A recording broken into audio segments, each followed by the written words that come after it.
لگائیں، جھنڈیوں کے اوپر نبی صلی اللہ علیہ وسلم کے نالین کا نقش بنا دیا، چوکوں میں اس کو لٹکایا گیا۔ استقبال کس کا؟ رسول اللہ صلی اللہ علیہ وسلم کا۔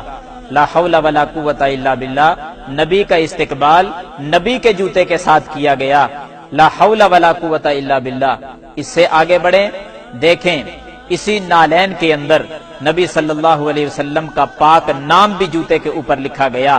صرف نام ہی نہیں، محمد الرسول اللہ صلی اللہ علیہ وسلم بھی جوتے کے اندر لکھا۔ گستاخی کس کو کہا جاتا ہے؟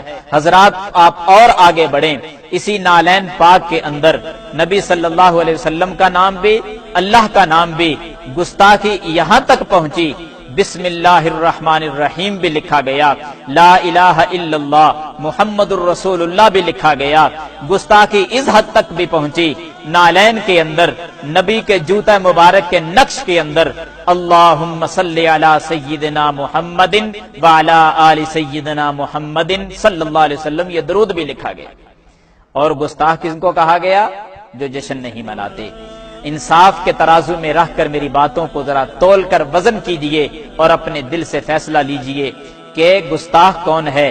حضرات آپ تھوڑا سا اور آگے بڑھیں، حق اللہ کا لفظ بھی اسی نالین کے اندر لکھا گیا۔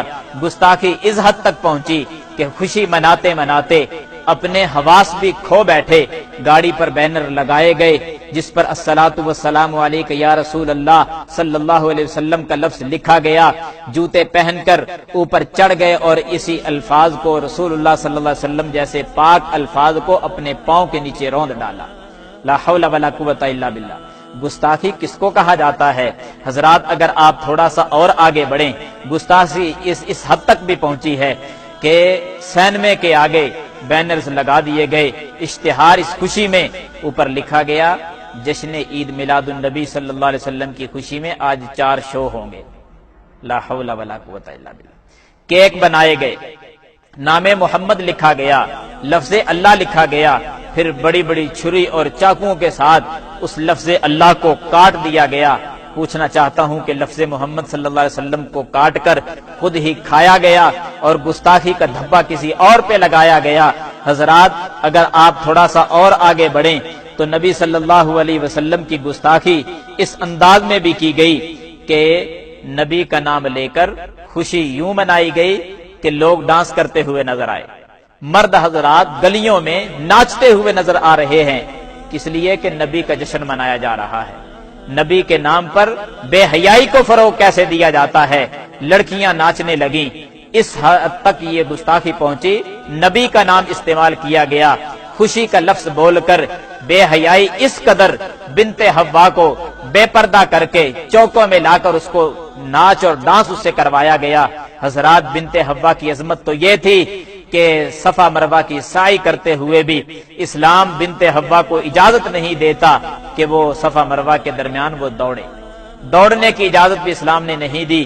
اس اسلام کے اندر آپ نے کس قدر گستاخی کی کہ بے پردہ عورتوں کو چوکوں میں لا کر اسے ڈانس کروایا گیا۔ گستاخی یہاں تک بھی پہنچی کہ نبی صلی اللہ علیہ وسلم کی گستاخی کرتے کرتے اللہ کی گستاخی پہ اتر آئے۔ کس انداز میں؟ دیکھیں، بیت اللہ نقلی بیت اللہ بنایا گیا، نقلی بیت اللہ بنا کر اور جتنے بھی اولیاء کے دربار ہیں، مزار ہیں، ان کے دربار بنائے گئے اور پھر ایک ریل کی شکل دے کر بیت اللہ جو نقلی بنایا تھا اس کے ارد گرد تمام اولیاء کے مزار بنا کر ان کو گھمایا گیا۔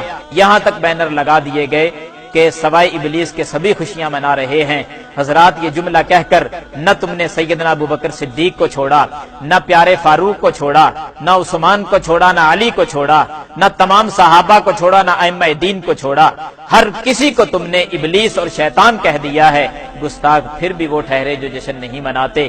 فیصلہ تم نے کرنا ہوگا، انصاف کے ترازو میں رہ کر ذرا وزن کیجئے اور اپنے دل سے حق کا فیصلہ لیجئے کہ گستاخ کون ہے۔ اللہ تعالی ہم سب کا حامی و ناصر ہو۔ باخر دعوانا الحمدللہ رب العالمین۔